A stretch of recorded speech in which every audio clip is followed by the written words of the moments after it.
সকলের মঙ্গল কামনা করে আজকে আমি আদি পুস্তক তার 24 অধ্যায় থেকে কিছু আলোচনা করছি।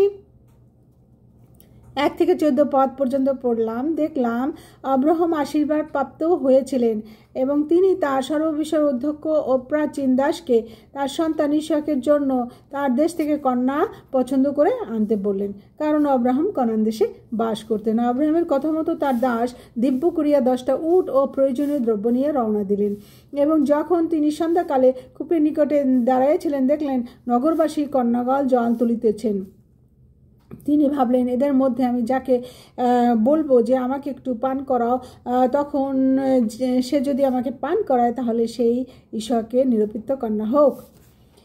15 থেকে 27 পদে এই কথা বলতে বলতে নাহারের স্ত্রী মিল্কার পুত্র বথুয়েলের কন্যা রিবিকাকে কলস কন্দে করে আসতে দেখলেন এবং দেখলেন যে তিনি কূপে নেমে জল ভরে উপরে উঠছেন। দাস দৌড়ে গিয়ে তাকে বললেন, আমাকে কিঞ্চিৎ জল পান করাও। তাহাতে রিবিকা তাহাকে জল পান করাইল, উষ্ট সকলকে পান করাইল। তাহাতে সেই দাস আধা তোলা পরিমাণ সোনার নথ এবং 10 তোলা পরিমাণ সোনার বালা দিলেন।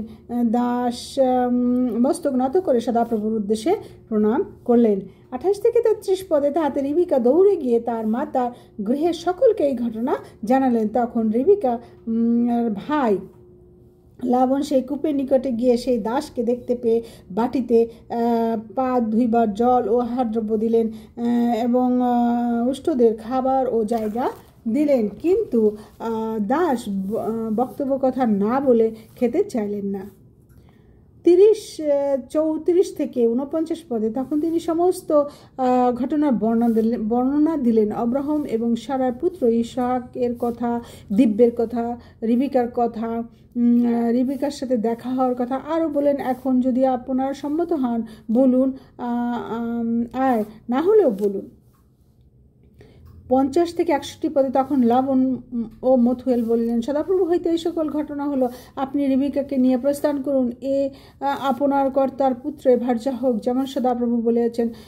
তাহাতে দাস সদাপ্রভুর উদ্দেশ্যে প্রণিপাত করিলেন। পরে রিবিকার আত্মীয়রা রিবিকাকে আরও 10 দিন রাখার অনুমতি চাইলে তিনি বললেন, আমি নিজ কর্তার নিকটে যাই। তাহাতে তাহারা রিবিকাকে জিজ্ঞাসা করিলেন, তাহাতে রিবিকা সেই দাসের সাথে যেতে রাজি হলেন।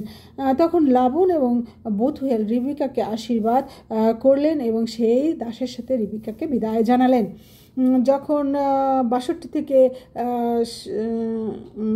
67 পদ পর্যন্ত পড়লাম, দেখলাম ইসহাক বের লাহায় বেরিত নামক স্থান থেকে ফিরে সন্ধ্যাকালে ধ্যান করতে ক্ষেত্রে গিয়ে চোখ তুলে তাকিয়ে দেখলেন একটা উট আসছে। রিবিকা চোখ তুলে চেয়ে ইসহাককে দেখে দাসের কাছে জিজ্ঞেস করলেন, ওই পুরুষ কে? তিনি বললেন, উনি তোমার কর্তা। রিবিকা কাপড় খুলে নিজেকে ঢাকলেন। ইসহাক দাস সের কাছ থেকে সমস্ত ঘটনা শোনার পরে রিবিকাকে সারা মাতার তাম্বুতে নিয়ে বিবাহ করিলেন ও প্রেম করিলেন। তাতে ইসহাক মাতৃবিয়োগ শোক থেকে সান্ত্বনা পাইলেন। ধন্যবাদ জানাই সবাইকে। সবাই ভালো থাকুন, সুস্থ থাকুন এই কামনায়। আমি অর্পা ইনমানুয়েল।